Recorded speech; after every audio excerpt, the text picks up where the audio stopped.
And I'm Matt Hanna. And this is Horror Hour with the Hannas, where we make tentacle monster people that we also sleep with.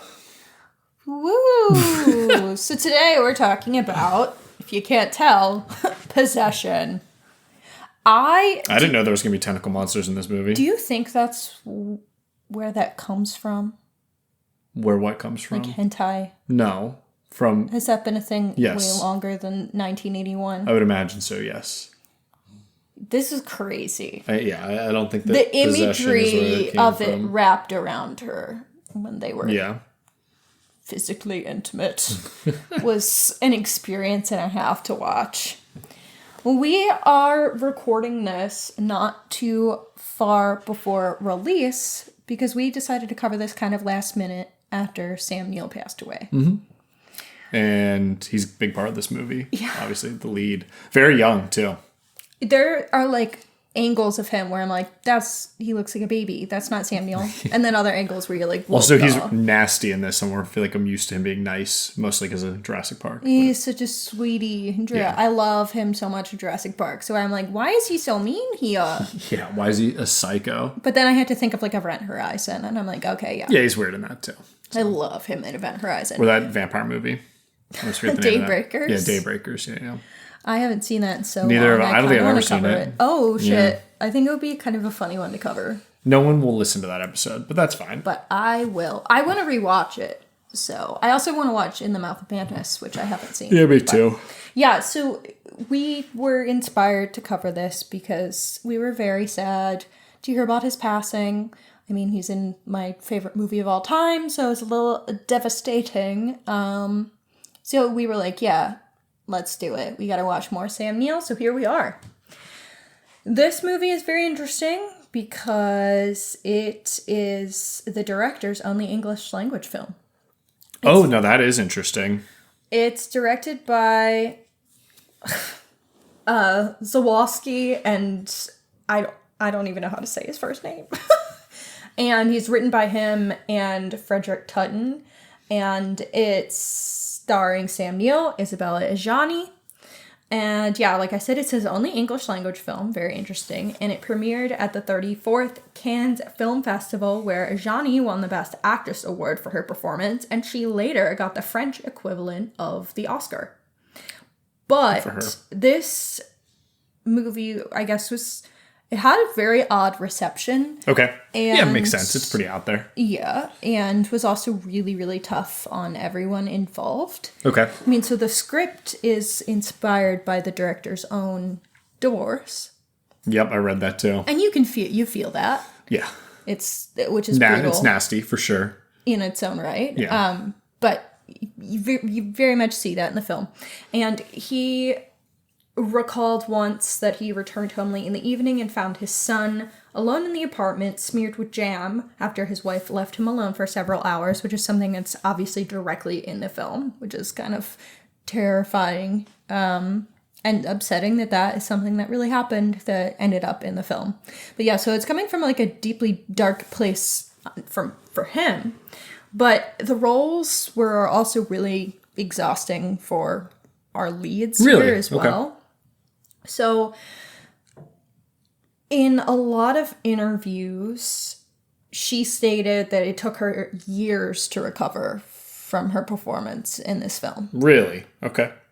And the director has confirmed that she tried to die by suicide after the film. Oh my God. I watched an interview with him talking about her. It was just like a 3-minute interview that someone posted on YouTube. And the first minute and a half was him shitting on her after filming. I guess she's had like a lot of work done, and he was just like shit talking her for being so obsessed with like physical appearance and beauty and whatnot, and that it's like allowed her to like, because of that, she's ruined herself, and now people don't want to work with her. Which was it's just not something you say on camera. So fucked. Or at all, but it's just especially not on camera. Like, yeah. And he's just like smoking a cig the whole time. And then he also said that after watching the final cut of the film, she went straight to the bathroom and tried to commit suicide by cutting her wrists with a razor. Why? She's great. Is there like... Okay. I mean, we'll never be inside another person's head. I was just like wondering why the filming conditions were so bad. There's nothing in here that would make me think the filming would be brutal. Sam Neill has also commented on the rigors of filming, and he said it's the most extreme film he'd ever made in every possible respect. And he was asked to do things that he wouldn't and couldn't do later in his career. And like what? He said, I think I only just escaped that film with my sanity barely intact. I don't understand what was happening, but with the cameras off. I guess because like the movie's crazy, but there's nothing in it that I'm like. I mean, obviously her performance when she's like going through the miscarriage, whatever we're calling that. I mean, she has like a I mean, I kind of think that this would be psychologically really draining performances for both of them. Sure. Like they're doing a lot of things. Sam Neill, in his autobiography, which now I'm like, I gotta read that. Yeah, definitely. Says that he was really reluctant to aggressively slap her during that one kitchen scene. Okay, and he said, I'm not doing that. I'm not hitting her. And director was like, no, you're fucking doing it. And there was like a big conflict over it. And then finally, Isabelle Adjani interrupted and was like, you just gotta do it. And he said it took 3 takes. And there's a lot of hitting. Yeah. And then after that, he went into the hallway, into the stairwell, and just cried for like 10 minutes. Oh, no. I was going to say, I thought most of it was play slap anyway, so apparently it was real? Mm-mm. All right. And Sam Neill described him as an effective filmmaker, but a bit of a bully. Definitely. Which I think you can tell if he's making you do that, and the way he spoke just about her in the 3-minute clip that I watched. Yeah, it sounds crazy. Was really repulsive. Yeah. So why are we celebrating this movie? Because of Sam Neill? Yeah. Okay. I didn't know all this before we decided to cover it, but it's also seen as like a really important film in horror history. I think it is. And it's one neither of us had ever seen, so this was like a blind spot for us. It was definitely a blind spot. I'm glad I watched it. And me too. Another thing that's really interesting about this is that it was banned from distribution in the UK. Oh. It had a brief theatrical release, and then it was included on the official Video Nasties blacklist and banned from distribution. And it was later approved for distribution in 1999. Wow, okay, so it took a long time. Yes. And on American screens... There's way worse stuff. Yeah. On American screens, it came out heavily edited and was only 81 minutes. Damn censorship, man. Because it lost more than a third of its runtime. It basically turned it into more of like a creature-based horror film, which eliminated the psychological horror bits and like theme of the marriage breakdown. What the hell is going on? That's like the whole point. Movie. Yeah. That's weird. So this movie historically is just bananas crazy. So yeah, no, that's a lot of fun facts. That's why Matt was like, "Are you ready to go? Are you ready to go?" Yeah, and I've been waiting for like an hour for Hannah to get ready. No, it was not an hour. It was like 30 minutes. Okay. But it's because I was like reading a bunch of that stuff and then listening to him talk, because there was like on Wikipedia there was like, you know, it said that he had talked about her attempt, and then it like hyperlinked to the interview, and then I was like, okay, that's really I'm gonna watch sad. it, and yeah. Well, she's great in this. Really sad. So really wild. Yeah. Because we are covering this in honor of Sam Neill, who did say that this is one of his favorite movies he's been in. So as much as he had a lot of shitty things to say, he liked the final product a lot. We asked, what's your favorite Sam Neill performance or film moment? Heather J. Stewart said Event Horizon for the most extreme reaction I've ever had to a film. He's fabulous in the piano, and it's not a film, but he was one of the best Peaky Blinders guest stars. Didn't realize he was in Peaky Blinders. Mm-hmm. That's cool. Cinema's Charm said In the Mouth of Badness. Brits by Hobnob said Event Horizon. Paranormal Pennsylvania said Jurassic Park. Get Tratified said Possession. In general, it's just one of my all-time favorite films. And Red Treehouse Pod said, for me, first introduction, Jurassic Park, favorite role, Event Horizon, and most visceral and haunting, Possession. And a lot of people were like, you are in for the ride of your life with Possession. Yeah, I agree with that. Would be accurate. before going in and watching this movie, did you have any expectations? I had no idea really what it was about, because the name makes you think that it's maybe going to be paranormal. And so I wasn't really sure. It's not, spoiler alert. So no, I just knew that he was in it, and I've seen clips, and it just looked like a really creepy couples movie. I had seen the cover of the movie, and I had heard Isabelle Adjani was incredible, and that Sam Neill was there. Yeah. And I hadn't really heard anything else, which I'm glad. I liked going in pretty blind. I think it made it a wilder ride. And honestly, I feel almost like bad talking about it on the podcast without a second watch, because this is just like a mindfuck. I also think I'm ranking it. I'm not.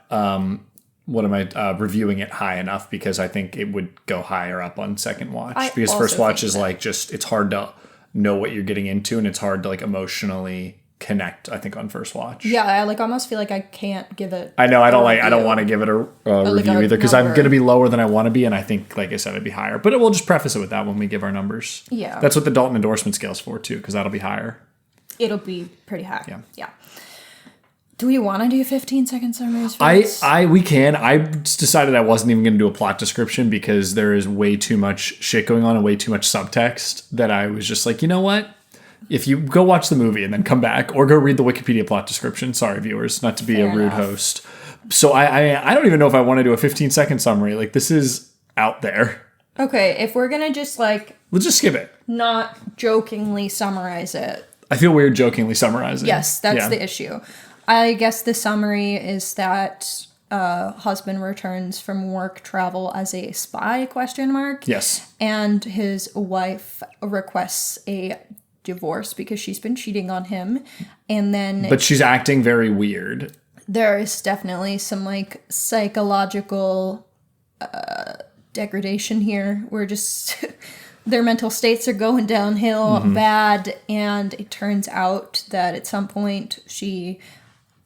miscarried her faith, is the way she puts it, and is like birthed a tentacle monster thing that she's also sleeping with. That either I don't know what it is. Turns into a doppelganger, or makes doppelgangers, or births doppelgangers. Kind of unclear. Yep, I think it turns into a doppelganger of Sam Neill's character. Yeah, but there's also another. There's another doppelganger so it's like, that someone else formed at some point. Yeah, I don't know. Yeah, that doesn't even just touch the surface of this movie, though. So, but that's about it. And then they both die at the end, and the doppelganger gets away, and World War III starts.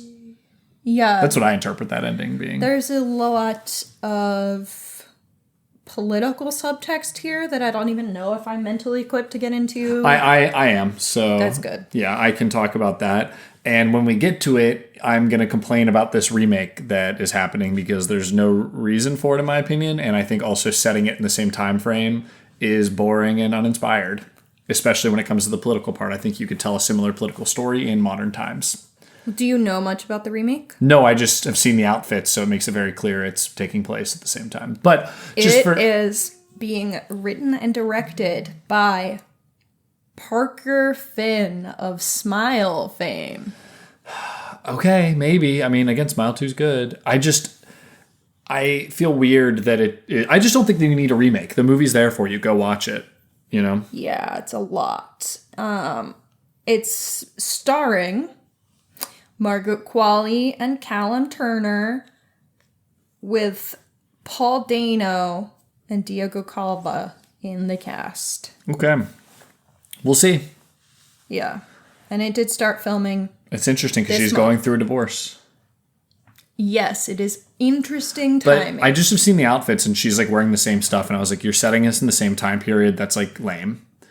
And like, you're going to just go with this. Of making a remake? Yeah, exactly. Well, so, I mean, part of this is that this takes place in West Berlin in 1981, which is while the Berlin Wall was still up. So this is like the not trapped, but it is the island portion of Berlin that was run by the UK, the UK, US, France at the time, surrounded by Soviet, Russia, Berlin, and also the rest of Germany that was Soviet. And so there's this idea of the divorce between these like cities torn apart along with their divorce. I'll get into it further, but I just think that there's other ways to portray the divorce in politics that aren't going back to Cold War era, considering we haven't been in the Cold War for 50 years, or well, it took place 50 years ago. Yeah. You know, almost. So, yeah, just I think you could very well do a nation in divorce by looking at the United States and its current stance, and that would be much more interesting for a modern remake. Yeah, I mean, it's like thinking about Suspiria versus Suspiria, where which is a genius remake. Is set in the same time frame, but the original doesn't even dive into the politics versus the second. The remake does. And so this, when it is very fundamentally political on some level, I do think if you're going to remake it, what's the point of remaking it if you're not going to bring something new to the table? Which, to your point, yes, there's other political things that we could get into that are very similar. modern. Like you could do a divorce story about the state of the United States is kind of what I'm saying. In that I feel like there is a lot of especially for casting all of these American actors. I mean, I just think it'd be interesting to very much do a US base. I mean, obviously I am going to be more partial to doing one that the US is involved with, but everybody watches us like reality TV. Every time we've gone to Europe, the state of the United States is like what everyone else is watching because everyone else reflects us, which is upsetting that the politics of other countries change based on us. And also we are in so much control of stuff that it affects everybody else. So we're their fun TV. We were in Italy 2 months before the last U.S. election. Presidential election, yes. And people were that's all anyone would talk everyone about. in Italy we're was just overhearing everyone talking about it. And then if we spoke to anybody, they're like, oh, you're from the U.S., yada, yada, yada. Trump is scary. We really hope he doesn't win. Yeah. Because our countries end up following suit. So, like, when the U.S. gets more conservative, so do we. And, like, he's fucking crazy, yada, yada. So, it was all we heard about America was that. That and a couple people were like, well, it's a beautiful country physically. I'm like, yeah, that's true. Thank you. Too. Yeah. So that's just an interesting thing, but we can get into that a little more in themes. The thing, too, is, I guess... I said I was going to get to it in themes, and now we're talking about it now. Yeah, well, it came up, and I think it's background enough that it's we don't know what the movie's doing yet. You're correct. That's the thing. We don't. I just... my thought is, one, I don't think there needs to be a remake because you have this film that's really interesting, and I think would be hard to... I don't know how you capture this again. Unless you completely change it, which I also think would be interesting if you keep this idea about the divorce in there and then set it differently or just like drive home other themes differently. It's kind of like we just saw The Odyssey. And I talked a lot about how I was getting annoyed with people being like, well, actually in the text, and I was like, my guy, the text is how many thousands of years old and has been reinterpreted by everyone else's texts many, many times and has been interpreted differently for movies. The whole point of The Odyssey at this point is to interpret it different ways and portray it different ways. And that's what's cool about what Nolan is doing is he's like, I'm going to cut certain things because they don't help tell the story I want to tell. And that's what I think remakes need to do as well, is like you need to tell the story you want to tell within the setting of something. So, yeah, that's just my rant about people complaining about The Odyssey, which I liked. I liked it. I do have mixed feelings about things because I'm kind of attached to, I think Greek mythology is really interesting. Yeah, but the Greek mythology's been told 100 different times also. Yeah, like you're reading one text. Mythology is... that it's vocally passed down. Yes, exactly. Yeah. So those and stories will bard shift is going to give and a different change. flair on it. Yes, exactly. And they even say that in the movie. There's like a line about singing to pass down like the stories. So... yes, I think that's a whole different thing. But yeah, I do... my worry here is I'm like, is Parker Finn the guy? I don't know. I don't know enough about him yet.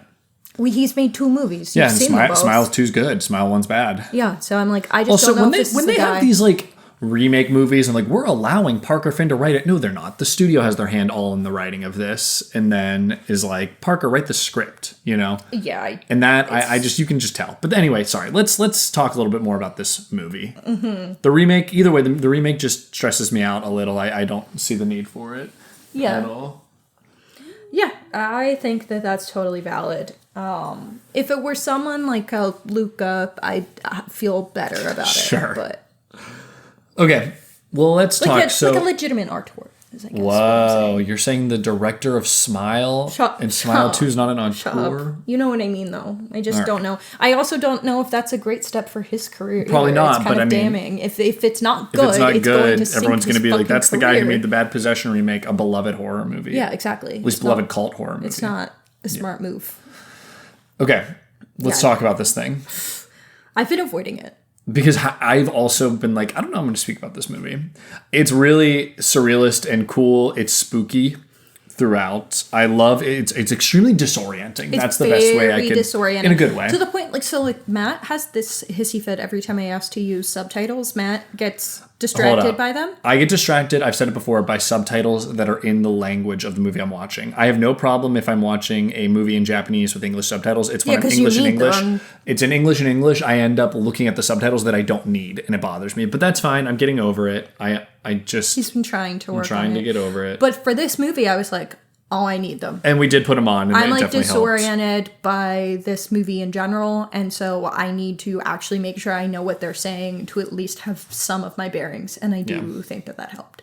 Because, I do think this movie is, very disorienting. I swear, I'm, struggling to think about it, because I feel like the actual act of watching most of the scenes, I was like, I'm not having fun. And, I don't know...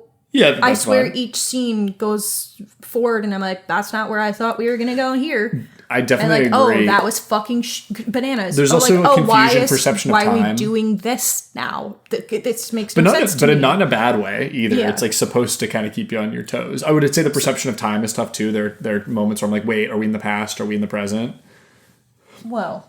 I didn't have that problem. I thought the part where she has the miscarriage, I wasn't sure when that was clearly the past. Yes. Right? But it wasn't clear initially that we had cut. Oh, so then you're oh wait, you have to kind of figure out and discern. And there's the video of her, and when it starts, you don't know that that's an older thing. Yeah, and that it wasn't him filming; it was Heinrich filming.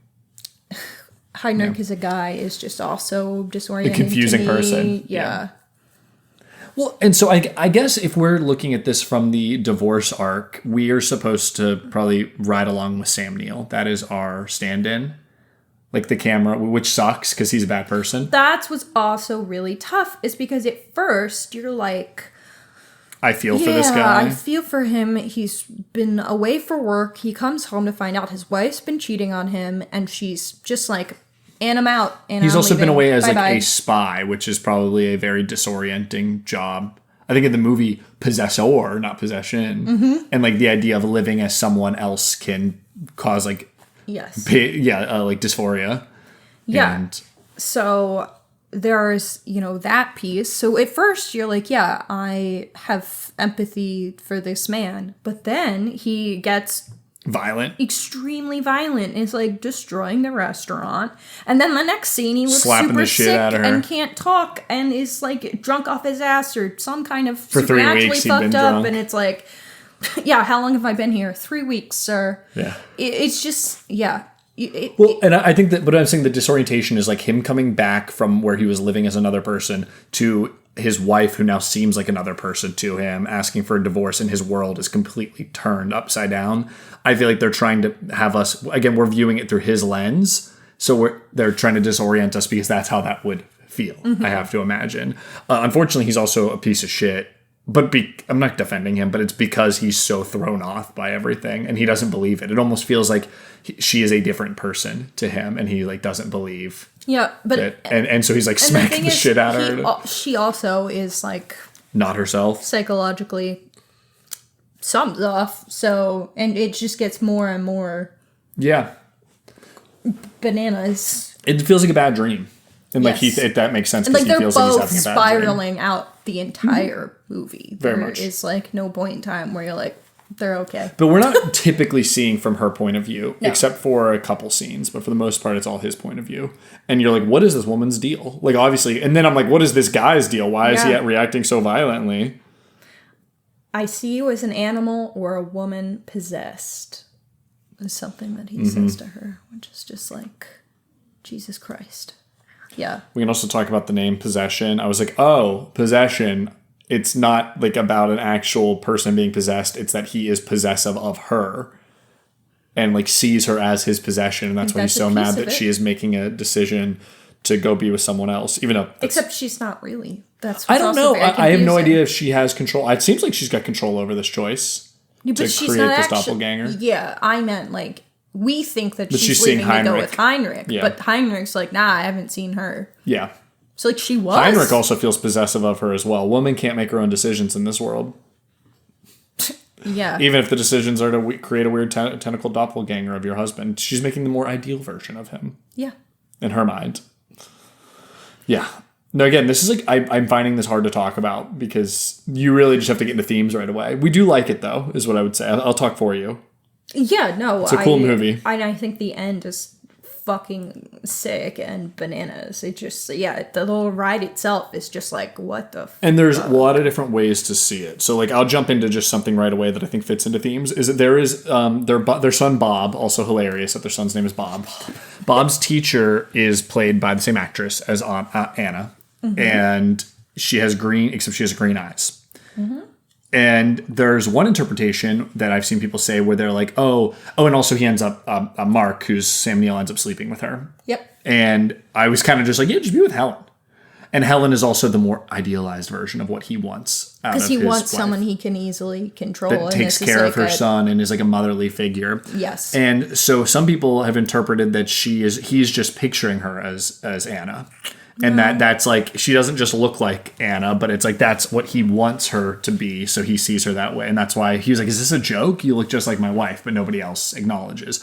But then you can also read it as that she is somehow another doppelganger that has been formed. That's how I see it. The green eyes. The green eyes at the end and Mark going after. But I'm just saying, I saw that interpretation. And because nobody else acknowledges that she looks just like Anna, it's like kind of interesting to see it that way. Is like, is he just projecting onto her? One that comes in and like sees him with her and is like, could have commented, definitely, and that's very much on purpose. Like Anna. But I'm more just saying like that's like an interesting thing there. But either way, the point is that she is the more idealized version of his wife, which then in the end, Mark's doppelganger is supposedly the more idealized version of him that she creates. So both of them were looking for a different version. They both like love each other, but there was something more that they wanted out, and they created that for themselves. Well, and it's also interesting because Helen seems to be this, like you said, motherly, nurturing, maternal figure versus the version of him is kind of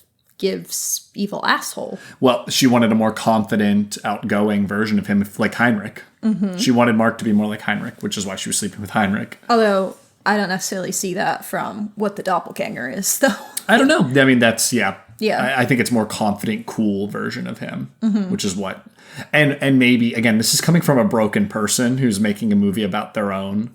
broken marriage, and so maybe he was like, she just wanted an evil, cool version of me, and that's not like it's almost like his own insecurities as the director are showing. Mm-hmm. What I think is interesting is if he is Mark to portray himself as abusing his wife, or is it like the feelings he had and like wanted to like shake her out of it or knock her out of this because she seemed like a possessed person that wasn't herself, and like I don't want to say it's a good thing that he did it, but I think it's kind of cool to put yourself out there to be like, this is my stand-in, and I'm not gonna like sugarcoat my feelings, even if they were like violent.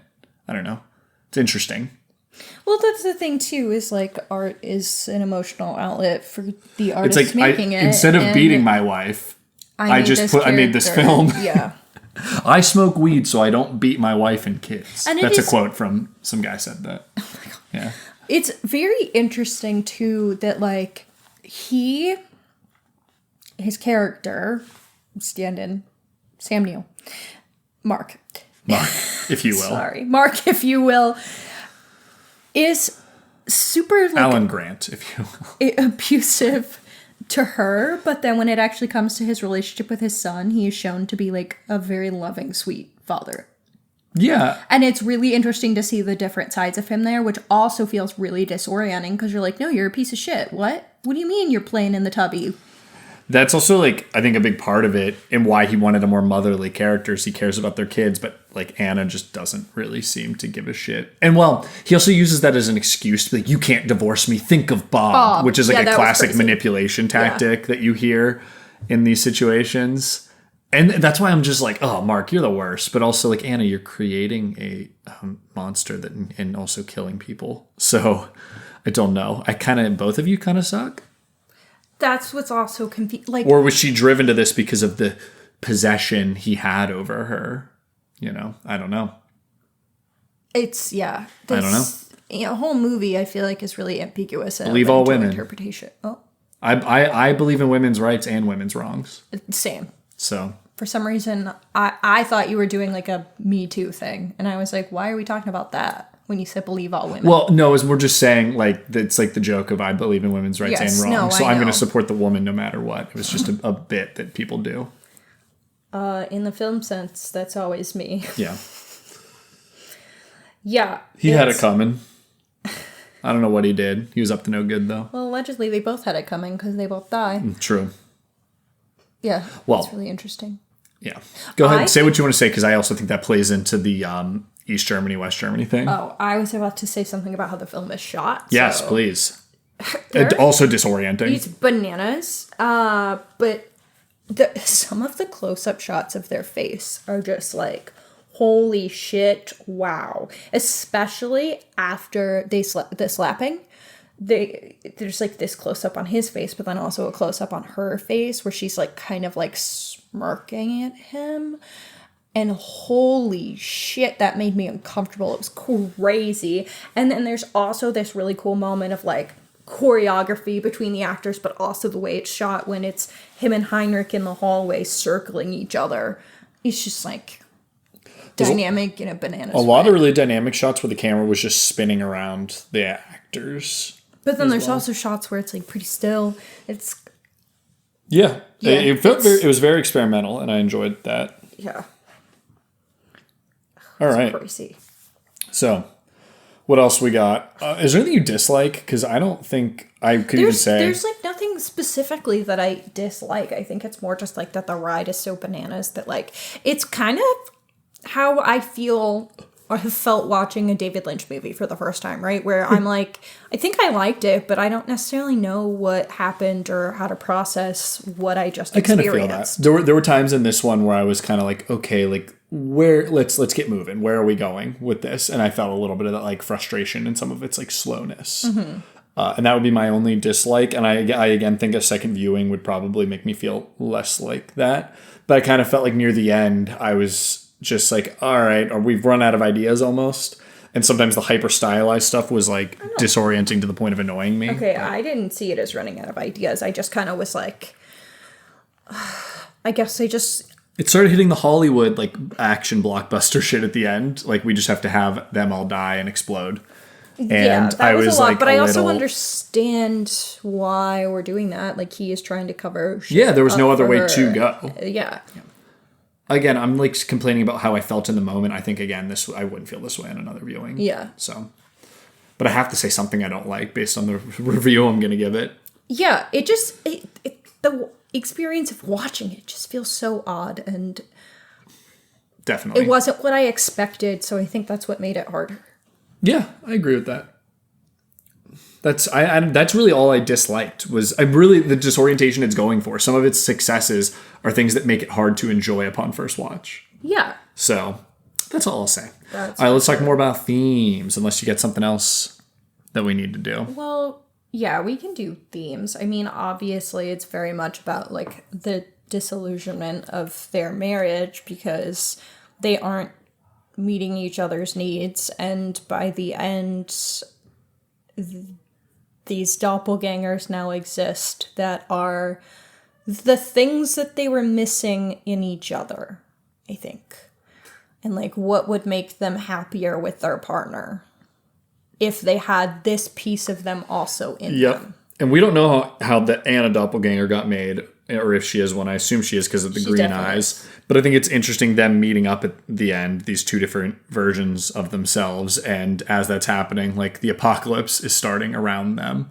Like it was like the Antichrist or one of the four horsemen type bringer. And I think these two being together wouldn't make sense because Mark's doppelganger was for Anna and Anna's doppelganger, Helen, was for Mark.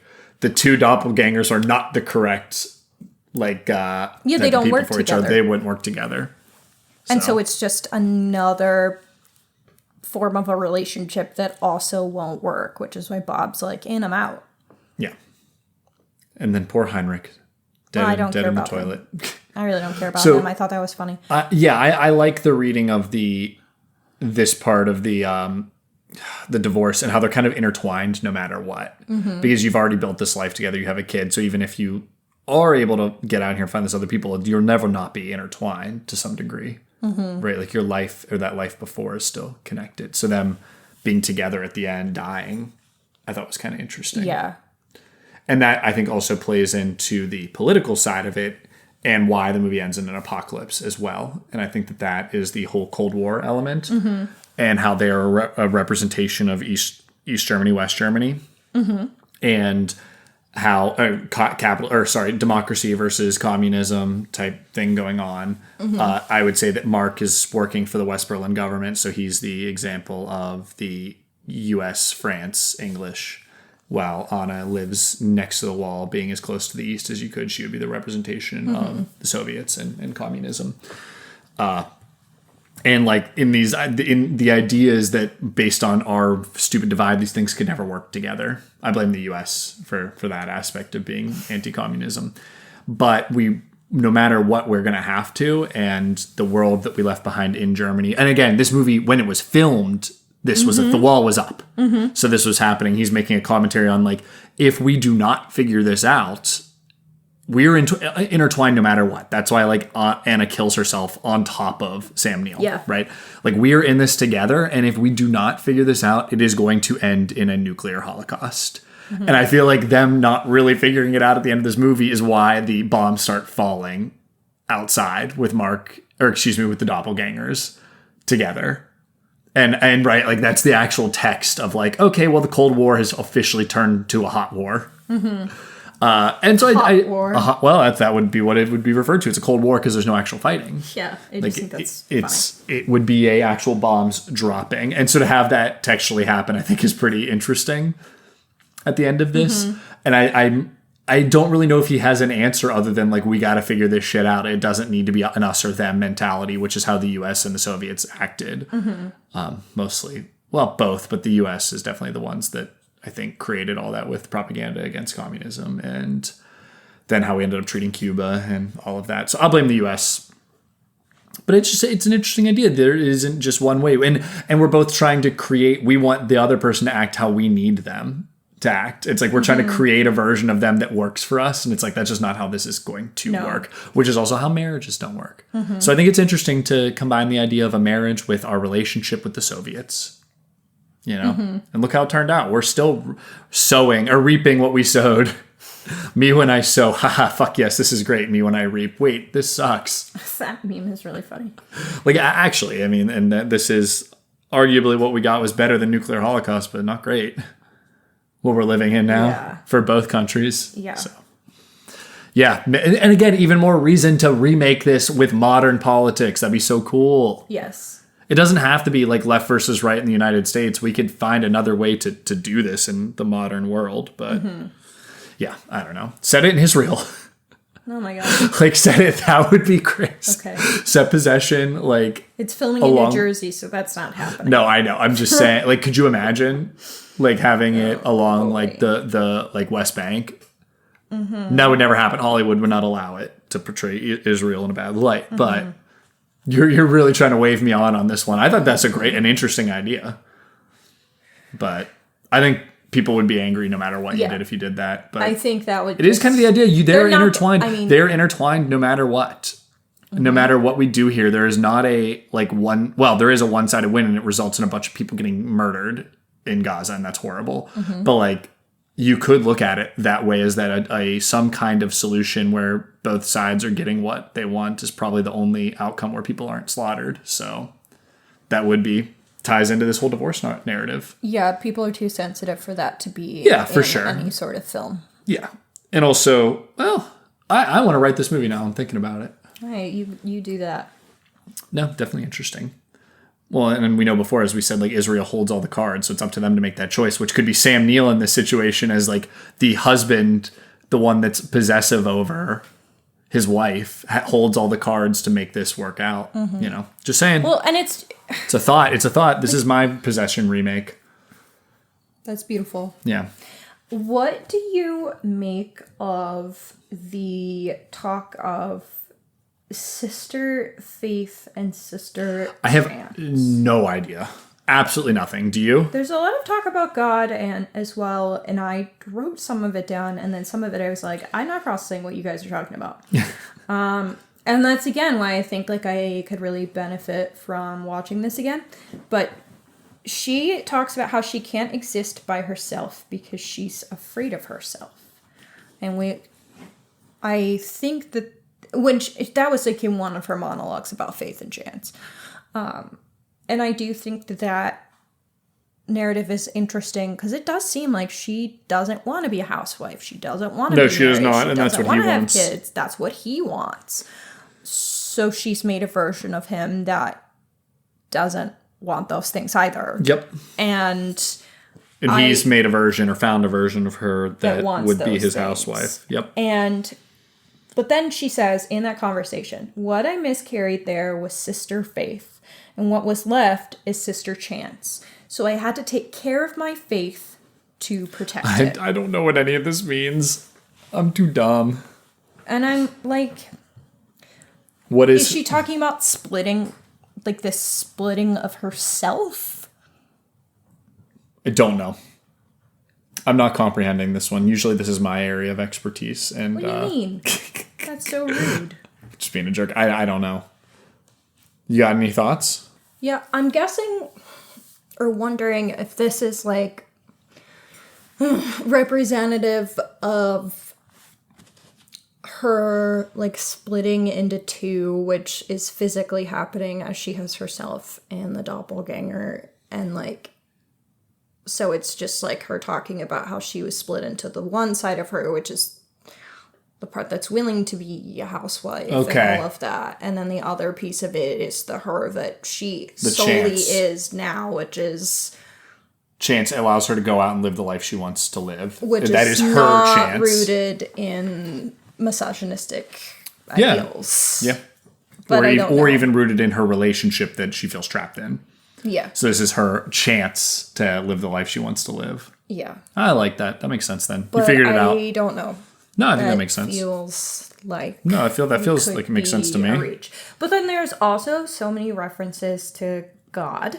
There's one point where someone says, "For me, God is a disease," and then Sam Neill says, "And that's why through the disease we can reach God." I remember that, and I don't remember what it means. And then there was like another piece where he said God was his dog crawling under the deck to die. I remember liking all that, and I thought it was just vibes. I didn't have anything to take away from it. Yeah, and then there's the scene of her like in the church, so I'm just like, I guess I gotta watch it again. Yeah. I just don't know. It's a very disorienting movie, so it's hard for me to comprehend all the themes on this first watch because I was kind of stuck on the political part and obviously the stuff about their divorce. Mm-hmm. Not as much the religious elements, so... Well, yeah, and when I did write stuff down, I was like, oh, I'm writing too much down, I have to stop. And then I'm like, no, I guess I should have written it because it would make this, now me trying to like piece it apart, make more sense. And I just didn't know that was the kind of movie I was stepping into where I needed to do that, I guess. It's all right. So it's tough. All right. Any other thoughts? I'm just looking through my notes about, I'm just trying to see if I missed anything that I found interesting or like any quotes. I hit all my stuff. Oh, I like him saying when he's talking about like he doesn't want her to leave him, and he's like, "Please don't make me force you." Mm. And it's like that's a crazy. It's in the context. It sounds like super crazy and abusive and terrible. And he's like, "I'm going to force you to stay and love me and stay with our family and whatnot." But then it's also kind of funny and like that's like saying, "Please don't force me to force you." Yeah, like putting the blame back on her. Yes. Yeah. But it's also just like, this is what she does not want. She does not want this man who is trying to force her into anything because she wants to be her own woman. So you've lost the plot, Doug, sir. This takes us back to the politics part, though, because like communism has never really been able to flourish because the United States always puts it down because we only believe there's one way of things that can be done, the traditional way. And like, he's the traditional family. She wants to go out and be polyamorous, which is apparently equivalent to communism. Great. And he will not allow that. And that's what the U.S. always does, is we go and interfere or put on sanctions on a country that's thriving while running under something other than isn't capitalism, because the U.S. is afraid that our people will see their better quality of life and overthrow the government, and resulting in all the rich people not having their money anymore, not being able to run their pedophile rings. So that's why we sanctioned Cuba. And look at Cuba. They're actually doing pretty great, even though we sanctioned the shit out of them. They'd be a utopia right now. So there we go. I got it. Full circle. That's lovely. Now I'm listening to a Blowback and their podcast about Cuba, and I was like, wow, we really screwed them and didn't need to, but we just got scared. Like, the Soviets weren't even really working with them early on, and we screwed them before that even happened, just because we were scared of what it would mean for us.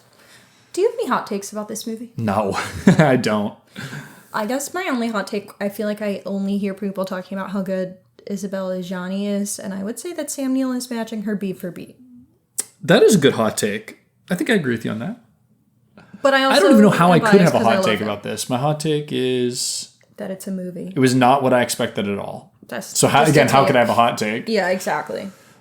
Okay, I looked on, I've been trying to do our like this or that, or like fun silly comparisons, and I didn't have a hot take that would lead me there. So I just looked up similar films on Letterboxd, and it was the most wild list of similar films I've ever seen in my entire life. Okay, so this is just whatever Letterboxd assumed was similar. Yes, and some of them we haven't seen, or I just thought was the most ridiculous comparison, so I left them off. But what I will be saying are things that were listed. Okay. Ask me them. And that we have both seen. Ask away. Okay.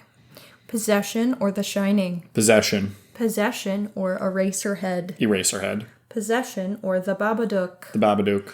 Possession or Lost Highway? Lost Highway. Possession or Infinity Pool? Possession. Possession or When Evil Lurks? Possession. Possession or The Killing of a Sacred Deer? Possession. Possession or Cure? Cure. Okay. Yeah, that's a good list. All right, Possession or The Shining? Possession. Possession or Eraserhead? I don't know, tie. Boo. Possession or The Babadook? The Babadook. Possession or Lost Highway? Lost Highway. Possession or Infinity Pool? Possession. Possession or When Evil Lurks? Possession. Possession or The Killing of the Sacred Deer? Possession. Possession or Cure? Tie. No way. Cure is so much better. Sorry. I'm angry about that. The end of Possession is just so fucking rad. The ending of Cure is so rad. The ending of Cure is also really rad. The ending of Cure is like, I need to lock myself in a room for a week, please. Yeah, that's just same. All right, let's rate this. Okay. Can I only do the Dalton endorsement scale? I still don't know how I'll to give rate mine. this. Okay. Right now I'm giving this a 7 out of 10, and I feel like it could be an 8 or higher. But like, just like walking away and with other really good movies I've seen recently, I gave it a 7. I gave it a 3.5, and people can be mad about that.